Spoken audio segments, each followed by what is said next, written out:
Bienvenidas y bienvenidos a esta tercera parte del curso. En ella nos enfocaremos en conceptos claves del lenguaje cinematográfico y de la producción y rodaje de una película de bajo presupuesto. En el capítulo 2 compartimos algunas nociones básicas de guión y documentos formales para la construcción de un relato cinematográfico. Sin embargo, es importante tener presente que estos convencionalismos pueden y deben ser alterados muchas veces en una producción de bajo presupuesto como estrategias para economizar recursos. También hablamos de la importancia de una carpeta de producción y búsqueda de referencias. Cuando filmamos algo con un presupuesto limitado, la etapa de preproducción es clave para poder prever y economizar recursos. Por ejemplo, probablemente no tengas mucho dinero para invertir en la dirección de arte o el diseño de producción, así que es importante un buen scouting de locaciones en el que encuentres el lugar que se ajuste más a lo que te imaginabas, sin tener que agregarle o cambiarle mucha cosa. También es importante desde el guión intentar escribir una historia pensando en los recursos con los que cuentas. Si bien puedes ingeniarte para hacer una película que transcurra en el espacio exterior con pocos recursos, resulta más fácil ambientar tus historias en lugares o entornos que ya conozcas y a los cuales tengas fácil acceso. Otros documentos como el storyboard o el guión técnico pueden ayudar mucho a no perder tiempo en pensar cómo y de qué manera resolver una escena o secuencia al momento de filmarla. También te dan tiempo para experimentar cosas que probablemente al momento de rodar, con todas las presiones que significa dirigir algo, no puedas probarlas. Obviamente no significa que sea indispensable tener estas pruebas o documentos para filmar algo. Algunos directores han experimentado en torno a la improvisación y de hecho de esta forma han surgido momentos brillantes que quizás no hubieran aparecido con una mayor preparación. Sin embargo, para empezar y si no tienes experiencia previa en rodajes o filmaciones, es importante tener algún tipo de apoyo y pruebas previas para antes de comenzar a filmar. En las anteriores clases hablamos de la posibilidad que nos abrió la tecnología en lo referente a la producción de cine bajo presupuesto, sobre todo en lo que respecta al desarrollo y masificación de la tecnología digital. En primer lugar, hay que definir qué es lo digital. Lo digital consiste en aquellos dispositivos que utilizan un código numérico, código binario a base de ceros y unos, para poder generar, transferir o almacenar información. Este código numérico es traducido en una señal eléctrica. Las cámaras digitales funcionan traduciendo los rayos de luz que inciden en uno o varios sensores en un código numérico. En general trabajan con un patrón de rojo, verde y azul, RGB, o de cian, magenta y amarillo, CMY, y nombran con combinaciones de unos y ceros el color de cada píxel. Lo que se conoce como resolución de imagen no es más que la medida del ancho y del largo de la imagen en cantidad de píxeles. El píxel funciona como una especie de unidad mínima, como un átomo de la imagen. Se considera calidad HD, High Definition, alta definición, a partir de la resolución de 1280 por 720, es decir, 1280 píxeles de largo por 720 píxeles de ancho. A mayor cantidad de píxeles, mayor es la resolución, ya que incrementa la precisión de la imagen. Una buena analogía es el juego para niños de unir puntos para descubrir una imagen. Cuanto más puntos tengamos, más nos acercamos al dibujo buscado. El abanico de resoluciones HD se incrementa rápidamente con el desarrollo de la tecnología. Hasta el momento podemos enumerar resoluciones que van desde el HD y el Full HD al 4K, 5K, 6K y hasta 8K.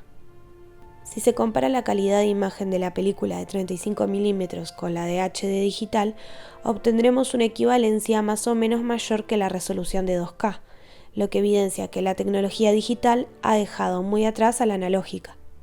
Es verdad que no se puede considerar la calidad de la imagen solo por su resolución, porque por ejemplo de igual manera influye la profundidad de color, también llamada profundidad de bits. De esta dependen las posibles combinaciones de color y la fidelidad de la imagen. Lo que nos compete de todo esto es que en los últimos tiempos se ha estandarizado en el mundo doméstico la resolución 1080, o sea, Full HD, e incluso hasta la resolución 4K. Hoy en día los nuevos modelos de celulares registran en 4K y los televisores que hay en cualquier tienda son capaces de reproducir estas mismas resoluciones. Esto significa que en la actualidad resulta mucho más accesible generar un producto audiovisual de calidad con una buena resolución que en el pasado, y que anteriormente esto solo se podía generar con dispositivos profesionales o en su defecto con los que fueron las cámaras Super 8, que distaban, por cierto, bastante de la calidad de las profesionales. En el pasado, el director de una película de bajo presupuesto tenía restringida la posibilidad de hacer tomas audaces y ambiciosas, como por ejemplo un plano aéreo, debido a la falta de disponibilidad de recursos. Sin embargo, la popularización en la comercialización del dron en la actualidad hace que este tipo de herramientas ya no impliquen enormes gastos de dinero invertidos en avionetas, grúas o helicópteros. La tecnología del dron se ha desarrollado ampliamente y cada vez son más fáciles de manipular y más estables. Además, contamos con diversas herramientas en postproducción para estabilizar un plano grabado de esta forma. De la misma manera, el universo de los Steadicams, esenciales para el uso de plano secuencia, ha tenido un fuerte impulso. Para integrar al uso de los smartphones, existen nuevos dispositivos muy accesibles que implementan nuevas tecnologías de rastreo y estabilización. El Osmo Móvil, por ejemplo, es una especie de Steadicam electrónico para el teléfono celular. Se conecta a través de Bluetooth y descargando una simple aplicación, capta los movimientos del móvil al instante, estabilizando y rastreando el objetivo deseado. El precio de este dispositivo ronda entre los $120. Esto permite realizar complejos planos en movimiento o largas secuencias con la estabilidad de las grandes producciones. Todas estas herramientas de fácil acceso posibilitan y facilitan una gran cantidad de recursos cinematográficos que antes estaban reservados al mundo de la costosa tecnología profesional.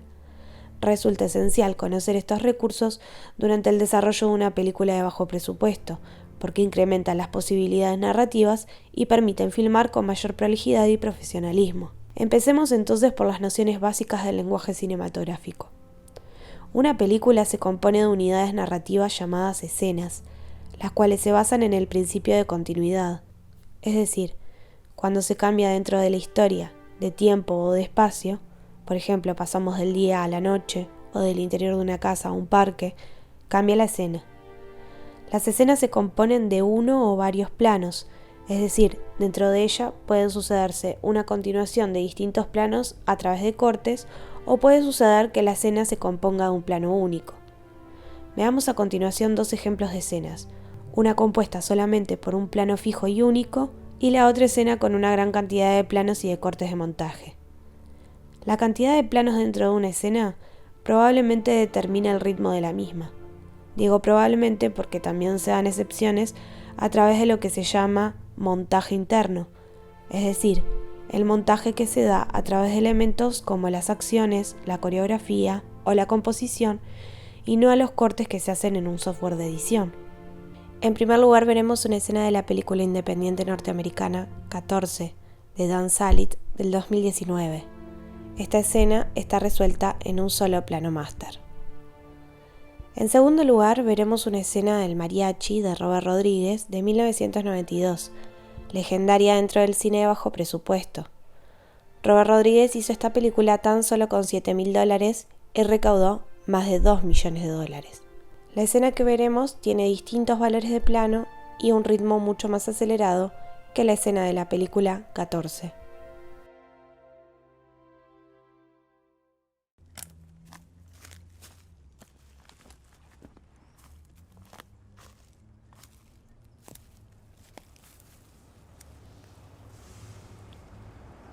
So what'd your supervisor want to talk about? Nothing. One of my cases went missing a week ago, 2 weeks ago with her whole family. They followed the welfare checks and found them in a different area, so another social worker is taking over and I need to do knowledge transfer. Was it so urgent she had to call you at home? No. I found out about this days ago. I think this gal just gets lonely and picks up the phone. Really a sweet kid. Family's a piece of work, though. I hope this new caseworker is good.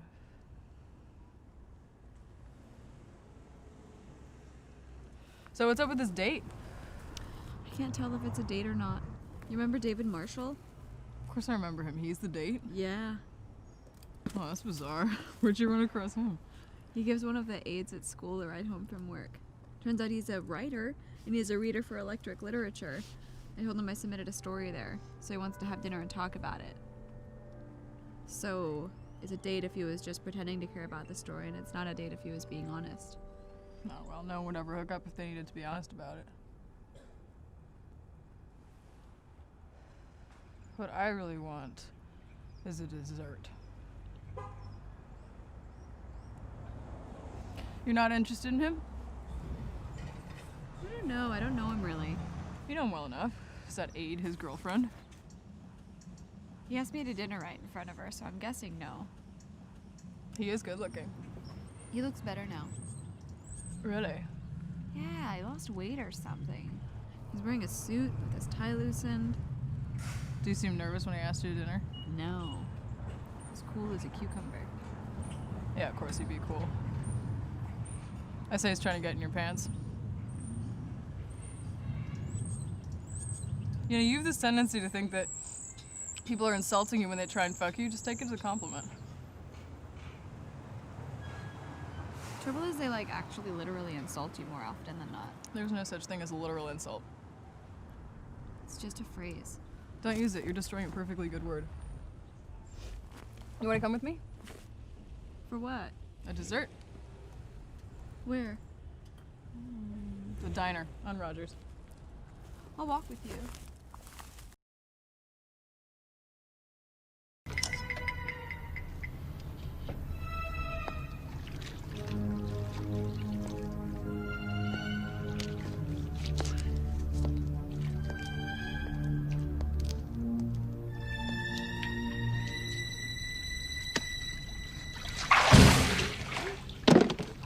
¿Quién eres? Soy un músico. ¿Qué tienes aquí? ¿Armas? ¿Pistolas, navajas? Mi guitarra. Ya veremos. Eres muy modesto, mariachi. Me dijiste que mataste a 4 hombres. Cuando fueron realmente 10. Ni siquiera vas a ver.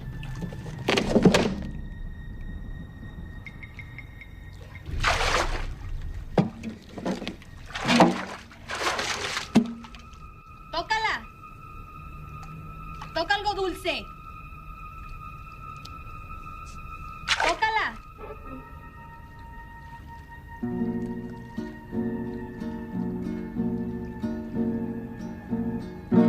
¡Canta! Van a bajar los calzones para cortarme los huevos.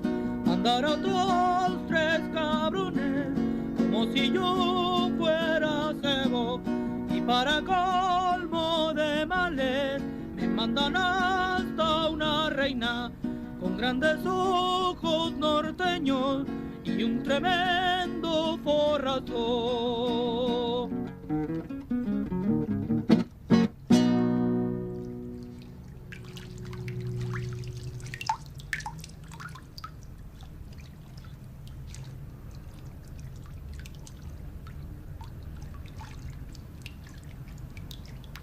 Esto es lo mejor que he tocado. Me inspiraste. Está bien. Eres un mariachi. Y uno muy bueno. Contrátame. No te podría pagar. No tengo dinero. Este lugar tan lujoso. ¿Y no tienes dinero? Es la verdad.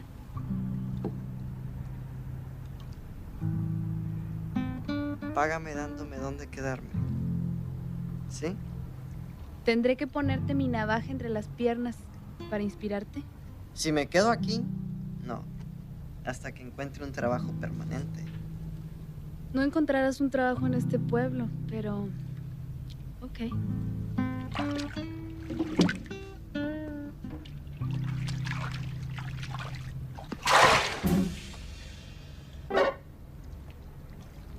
Tendrás que bromear más si piensas trabajar conmigo. Esto es para abrir cartas.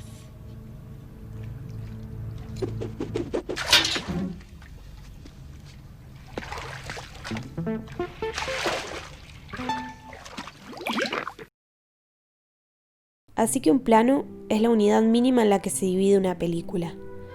Cada plano está determinado por muchos factores que se suelen anotar en el guión técnico. El guión técnico es el documento en el que se enumera todos los planos a filmar y qué tipo de planos son, como por ejemplo lo que se llama valor de plano. El valor de plano se mide siempre en relación a la figura humana, sea imaginario o no, y depende de la distancia o proximidad que se tenga con el personaje. Por ejemplo, un plano detalle es un plano que da la sensación de gran proximidad. El plano detalle es fragmentado, es decir, que un plano detalle de un rostro humano no llegaría a mostrar el rostro por completo, sino solo una fracción del mismo, como por ejemplo un ojo o la boca. Los planos detalles se suelen utilizar para dar información sobre todo lo referente a las acciones realizadas con las manos, por ejemplo tomar un cuchillo o atender un teléfono.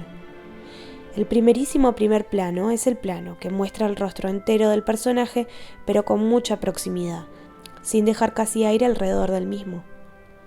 En un primer plano, en cambio, suele verse el cuello, los hombros e incluso parte del torso. El uso del primerísimo primer plano está determinado por el dramatismo que quiera llegar a generar en la escena. Cuanto más cerca del rostro y los ojos estamos, más da la sensación de estar dentro del personaje. El plano medio suele mostrar todo el torso del personaje hasta la cintura, mientras que el plano americano muestra hasta las rodillas. El plano americano es un valor que se popularizó con las películas de género western, en el que se necesitaba mostrar bien la cintura de los personajes donde solían tener enganchadas las armas. El plano general es aquel en el que se ve por completo la figura humana, desde la cabeza hasta los pies. Si es lo suficientemente grande como para mostrar con claridad el entorno en el que está posicionado el personaje, se llama plano general largo. Finalmente tenemos el gran plano general, que es aquel que muestra la figura humana a muy pequeña escala en relación con su entorno. Existen otros tipos de valores de plano no tan convencionales como el macro, en el que se puede llegar a mostrar elementos muy pequeños o hasta microscópicos. También está el plano subjetivo, que intenta emular la visión del personaje, es decir, se mueve con el personaje sin mostrarlo, pero sigue enseñando todo lo que se ve desde su perspectiva. Un plano secuencia es un plano en movimiento que puede variar su valor. Existen películas filmadas únicamente en un solo plano secuencia, donde la cámara sigue un personaje y las cosas van aconteciendo en continuidad y sin cortes. Esto se utiliza mucho en las películas de bajo presupuesto, dado que el tiempo de rodaje es mucho más reducido. Si la película dura 1 hora y media, tendrás un plano que te llevó 1 hora y media de rodaje. Aunque probablemente tengas que repetirlo varias veces, reduce mucho el tiempo invertido en la filmación, en comparación con una película convencional, que suelen realizarse en varias semanas o hasta varios meses de rodaje. Un ejemplo de esto para el cine nacional es La Casa Muda, que se filmó con esta técnica de plano secuencia único y se realizó únicamente en 4 días de rodaje. A continuación veremos parte de una secuencia de Victoria, de Sebastian Schipper del 2015. Victoria está filmada en un único plano secuencia y nos sirve para ejemplificar el llamado tiempo real en el cine.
Es importante tener claro los valores de plano y qué se puede generar con cada uno de ellos.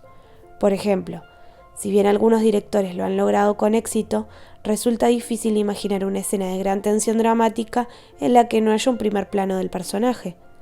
Si mostramos todo en un plano general, se puede llegar a generar gran distanciamiento con nuestro protagonista. A menos que esta sea tu intención y decisión, es importante tener en cuenta esto.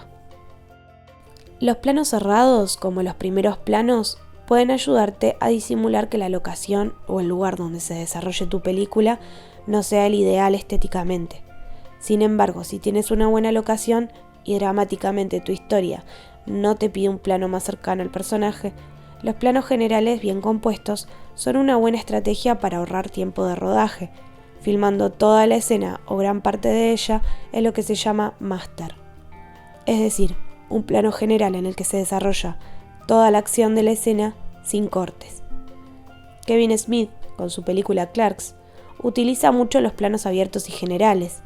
Sin embargo, es importante tener en cuenta que para filmar Clerks, Kevin Smith contaba con una buena locación, una tienda real en la que podía filmar por las noches cuando ésta cerraba, y además que la película es una comedia, por lo que los planos generales distantes de los personajes funcionan muy bien. Otro de los datos que se suelen incorporar en un guión técnico es la angulación de cámara. La angulación de cámara está determinada por el eje inicial, que es la línea recta que se puede proyectar entre la cámara y los ojos del personaje. Si mi plano tiene un ángulo por encima o por debajo de este eje, el valor de angulación cambia y también cambia la intención del plano.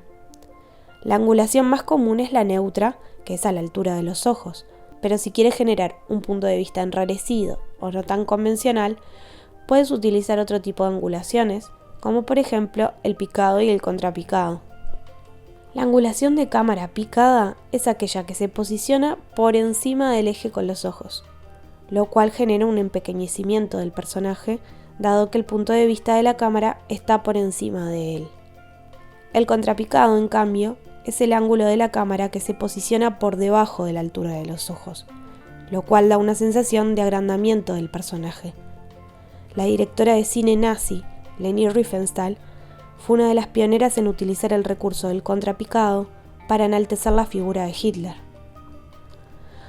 Otras angulaciones importantes son el nadir y el cenital, siendo la primera como filmada desde el piso, completamente perpendicular a la figura humana, y la cenital, utilizada mucho más frecuentemente que el nadir, donde la cámara está posicionada por encima de la cabeza del personaje, generando un efecto de tablero de ajedrez. Otro de los datos a tener en cuenta a la hora de hacer un guión técnico son los movimientos de cámara. Los movimientos de cámara se dividen en dos tipos, los que están fijos en su eje y los que no. Los movimientos con la cámara fija en su eje son, por ejemplo, el paneo, es decir, el movimiento horizontal a derecha o a izquierda, generalmente realizado en trípode, sin que la cámara se mueva de su lugar. Si el movimiento es vertical, se llama tilt up cuando es hacia arriba y tilt down cuando es hacia abajo.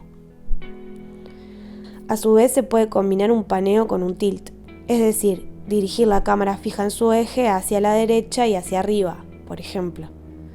También están los movimientos ópticos, es decir, donde la cámara no se mueve pero sí la distancia focal del lente. Estos son el zoom in y el zoom out, en los que me acerco o me alejo con la herramienta zoom del objetivo de la cámara. Los movimientos más populares en los que la cámara sale de su eje son el traveling y el dolly. El traveling es aquel en que la cámara se mueve paralelamente a su personaje y el dolly es el movimiento en el que la cámara se acerca o se aleja de mi objeto o personaje. El traveling puede ser vertical, dando el efecto de plataforma o ascensor que sube o baja. Estos movimientos, en el ámbito profesional, se suelen realizar con vías similares a las de un tren que guían un carrito sobre la cual va puesta la cámara. También se pueden utilizar grúas o steadicams. En el ámbito no profesional se pueden buscar muchas alternativas a estos costosos recursos, como lo son la grúa o el carrito con vías, como por ejemplo usando skates, sillas de ruedas, carritos de supermercado o simplemente hacer el movimiento con la mano. Actualmente los estabilizadores de movimiento son cada vez más accesibles y más eficaces para realizar movimientos suaves sin el temblor del pulso o de los pasos del operador de cámara. Existen otro tipo de movimientos combinados, por ejemplo, el famoso dolly out zoom in, en el que a través del movimiento de la cámara nos alejamos de nuestro personaje, mientras que con el zoom nos acercamos a este. Esto se utiliza para generar un efecto óptico enrarecido. Popularmente se lo conoce como efecto vértigo porque Alfred Hitchcock lo utilizó para su película Vértigo. La utilización de un movimiento de cámara puede depender de necesidades prácticas, como por ejemplo seguir a mi personaje que está corriendo, o como recurso narrativo y dramático. Acercarme lentamente a un personaje a medida que va aumentando el nivel dramático de mi secuencia son recursos que ayudan a la construcción del relato. A continuación veremos la mítica escena del asesinato de la ducha de Psicosis de Alfred Hitchcock, en la que se ven todo tipo de valores de plano.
Se suele confundir el término plano de toma. Sin embargo, son cosas distintas. La toma es una de las versiones que tienes del mismo plano. Es decir, en general, cuando filmas debes repetir varias veces un plano hasta que te conforme. La conformidad puede variar según la actuación, la luz, el sonido que quedó mal grabado, entre otros miles de factores que pueden determinar esto. Así que cuando repites el plano varias veces, estás generando distintas tomas de ese plano. Si yo quiero filmar un plano donde un personaje le confiesa algo importante a otro, puede requerir varias tomas hasta llegar al tono de actuación que uno quiere. Sin embargo, el plano será siempre el mismo. A la hora de filmar, el tipo de planos o movimientos no es lo único a tener en cuenta. ¿Qué ponemos frente a la cámara y cómo lo iluminamos? Son nociones fundamentales para que tu película funcione. Un error común a la hora de empezar a filmar es rodar una escena frente a una pared blanca, sin profundidad. Aunque tiene formas de iluminar y componer el plano de tal forma que la pared blanca no sea un problema, es mejor si la evitamos. También es mejor si tu locación es amplia, así tienes muchas posibilidades de tiro de cámara y puedes alejar a tu personaje del fondo, generando un efecto más vistoso y cinematográfico. Las locaciones naturales, como los bosques o el campo, suelen funcionar siempre, aunque ahí tienes que cuidar la luz natural y probar en qué momentos del día se ve mejor lo que quieres filmar. En general se tiende a evitar la luz del mediodía porque genera sombras muy duras en los rostros de los personajes y en el paisaje en general. Si es un plano cerrado, puedes suavizar la luz con un tamiz. Si no cuentas con un tamiz, un buen truco es ir a la papelería y comprar una o varias láminas grandes de papel de calco. Si las colocas de tal forma que cubran la cara del personaje de la luz del sol, tendrás un efecto mucho más suave sin la acentuación de las sombras que puedan afectar la imagen buscada.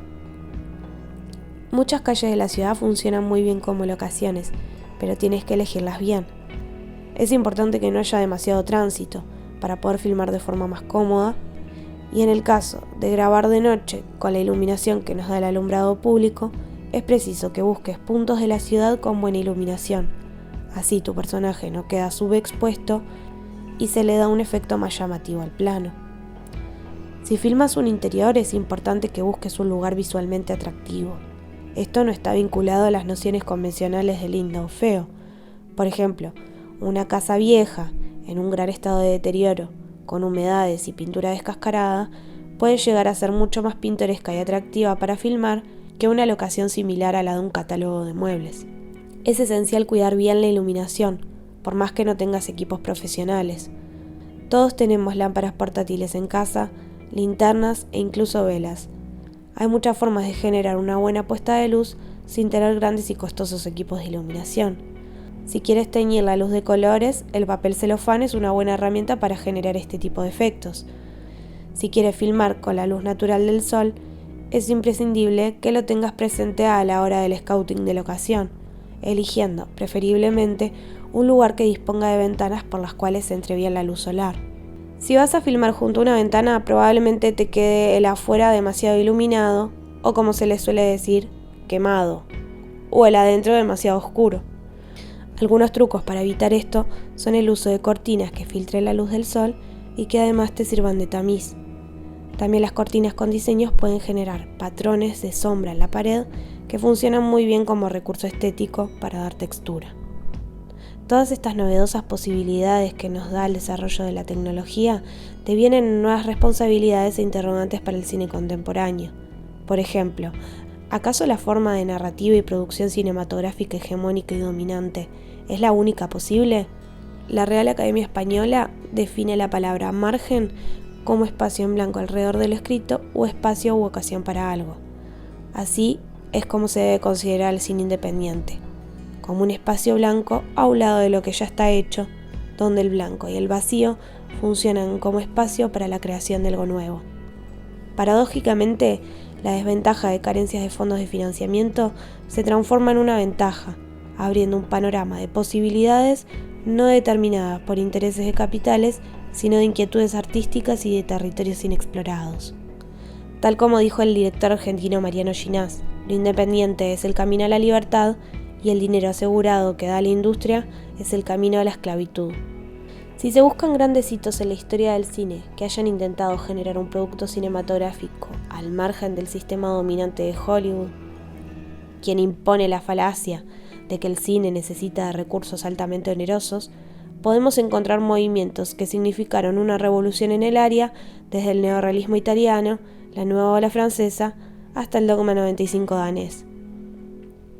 A partir de aquí se puede esbozar un listado de características transgresoras: filmar en locaciones reales con iluminación natural, usando no actores y grabando con cámara en mano.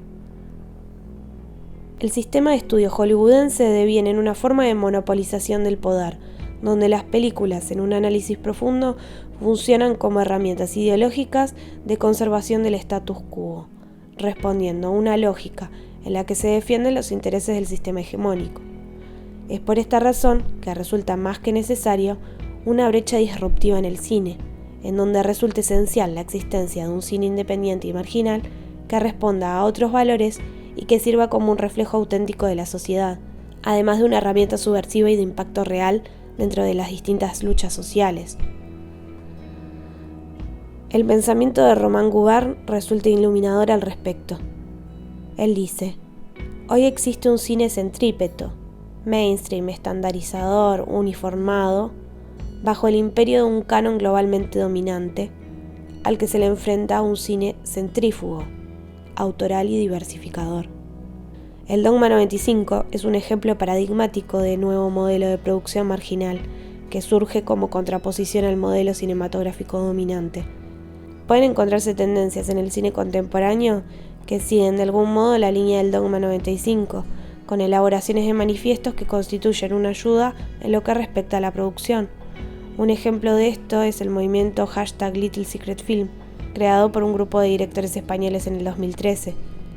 Este movimiento elaboró una declaración donde estipulan reglas como, por ejemplo, la de grabar en un lapso de tiempo máximo de 24 horas de corrido, con un equipo técnico que no supere los 10 integrantes y sin guión dialogado previo, y distribución exclusiva por internet con licencia Creative Commons.